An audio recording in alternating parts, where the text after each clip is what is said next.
Tipos de escalas. Se trabajan de tres formas. Primero, escala natural, que se representa con la relación 1, 1. Escala de reducción, que se representa con la relación 1, 2. Y escala de ampliación, que se representa con la relación 2, 1. Bueno, antes de comenzar, quiero explicar un pequeño detalle muy importante. Y es que siempre que tú veas esta estructura, un número, dos puntos y un número, es lo mismo que esto. 1/1, una fracción, porque una escala es una fracción y por ende una división, donde el primer valor pasa a ser el numerador y el segundo valor pasa a ser el denominador. Y es lo mismo, es igual. Yo lo que quiero es que tú en tu cabeza, siempre que tú veas una escala, quiero que te la imagines como lo que es una fracción, una división, y aplica con todas las escalas. 1/2 y 2/1 son lo mismo. Así que, quedando esto claro, comencemos. Arranquemos con la escala natural. Nos dice, las medidas en el dibujo son las mismas que las del objeto real.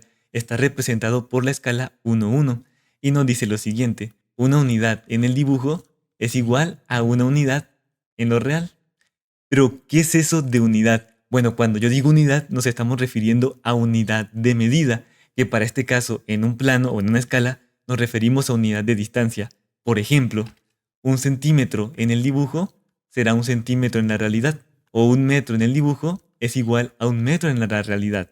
Entonces yo lo que quiero que se den cuenta es de lo siguiente, en las escalas naturales, tanto el número como la unidad de distancia, sea milímetro, centímetro, metro, va a ser igual tanto en el dibujo como en lo real. Como por ejemplo, este lápiz tú vienes y lo mides con una regla, mide 8 centímetros. Ah, bueno, así vas y haces el dibujo en el plano, 8 centímetros.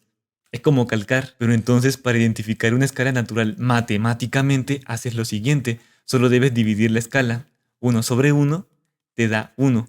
Por lo tanto, toda escala natural siempre te va a dar igual a 1. Siempre que efectúes la división de la escala, te va a dar 1. En este caso, la escala 2, 2 o la escala 9, 9 son escalas naturales, técnicamente sí lo son, pero no trabajamos con ellas porque es redundante. Bueno, como ya sabemos, toda escala es una fracción, y si tú conviertes la escala a lo que es originalmente una fracción, tienes que simplificar. Por lo tanto, si le sacamos segunda 2, nos da 1, y segunda 2, 1, y 1/1 es 1. ¿Se dan cuenta que siempre que nosotros tengamos el mismo valor tanto en el dibujo como en lo real, te va a llevar a la escala 1, 1? Lo mismo, 9/9, le sacamos novena 9, 1, novena 9, 1, y esto nos da 1. Por eso es que la norma internacional nos dice que la escala natural únicamente se representa con la escala 1, 1, con esa y ya. Todo lo demás es redundante. Ah, por cierto, antes de que se me olvide, la única escala natural que no procede es la escala 0, 0, porque 0 dividido sobre 0 te da indefinido. O sea, que esto es un error, no sirve, no funciona, no procede. Escalas de reducción. Las medidas en el dibujo son menores que las del objeto real. Esto lo que nos quiere decir es que de medidas muy grandes en el mundo real como terrenos, casas, canchas, hasta ciudades, las vamos a hacer muy pequeñitas de tal forma que podamos medirlas en un plano. Se representa con la escala 1, 2, pero no obligatoriamente tiene que ceñirse esos números como ocurre con la escala natural.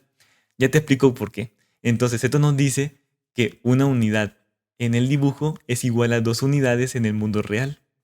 Por ejemplo, un centímetro en el dibujo puede equivaler 20 centímetros del mundo real. O un centímetro en el dibujo puede equivaler 500 metros en el mundo real. ¿Se están dando cuenta que por lo general esta medida, que es la medida en el dibujo, casi siempre va a estar en centímetros? Porque la medida en el dibujo se refiere a lo que estamos trabajando en un plano. Y obviamente tú en un plano trabajas con centímetros por comodidad. Mientras tanto, que esta medida de acá, que la de la distancia, es muy variable. Puede ser, como vimos acá, 20 centímetros, puede ser 500 metros, puede ser 1000 kilómetros, 50.000 metros. Muchas, muy variables, muy variable. Existen dos formas de identificar una escala de reducción. Primera, en una escala de reducción, el primer valor siempre va a ser menor al segundo valor. Aquí tenemos, por ejemplo, la escala 1, 2. 1 es más pequeño que 2, por lo tanto es una escala de reducción. Otro ejemplo, 2, 50. Es una escala de reducción porque el 2 es más pequeño que el número 50. Escala de reducción. Bueno, ahora el segundo método para identificar una escala de reducción es realizando la división de la propia escala. 1 dividido 2 nos da 0,5. Por lo tanto, toda escala de reducción siempre nos va a dar como respuesta un número menor que 1. Siempre. Cuando tú efectúas la división de la escala, te va a dar un valor menor que 1. Eso, por lo tanto, será una escala de reducción. Y por último, escala de ampliación. Y nos dice, las medidas en el dibujo son mayores que las del objeto representado. Se representa con la escala 2,1. Y esto lo que significa es que vamos a tomar objetos muy pequeños, digamos como microchip, y vamos a agrandar sus medidas para poder plasmarlas en un plano y poder observar a detalle todo lo que tenemos en ese chip. Entonces nos dicen 2 unidades en el dibujo es igual a 1 unidad en lo real. Y pasa lo mismo que con la escala de reducción. No se ciñe a estos valores, sino que son más variables. Por ejemplo, 2 centímetros en el dibujo equivale a 1 centímetro en el mundo real. O 4 centímetros en el dibujo equivale a 2 milímetros en el mundo real. Así que seguramente ya lo están notando. Este primer valor que representa la medida en el dibujo también, por lo general, 99% de los casos, va a estar en centímetros para que pueda caber de todo lo que estamos dibujando en un plano. Mientras tanto que el segundo valor también tiende a ser muy variable y van a ser medidas muy chiquitas. Bueno, y aquí también tenemos dos maneras de identificar una escala de ampliación. Primero, el primer valor siempre va a ser más grande que el segundo valor, va a ser mayor. Por ejemplo, escala 2,1. 2 es más grande que 1, por lo tanto es una escala de ampliación. Otro ejemplo, escala 4,3. Es una escala de ampliación porque 4 es más grande que 3.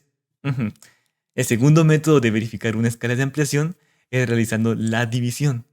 2 dividido 1 te da 2. Por lo tanto, toda escala de ampliación siempre va a dar un valor mayor que 1. Y si quieres, haz la prueba. Imagínate cualquier escala de ampliación. Haz la división y te darás cuenta que siempre va a dar un valor mayor que 1. Eso fue todo. Espero te haya servido mucho el video. Si tienes alguna duda, déjame la pregunta en comentarios que yo te la resuelvo y te fijo el comentario para que muchas otras personas pues también si tienen la duda vayan y la lean y resuelvan sus dudas. Eso fue todo. Nos vemos en el siguiente video. Chaito.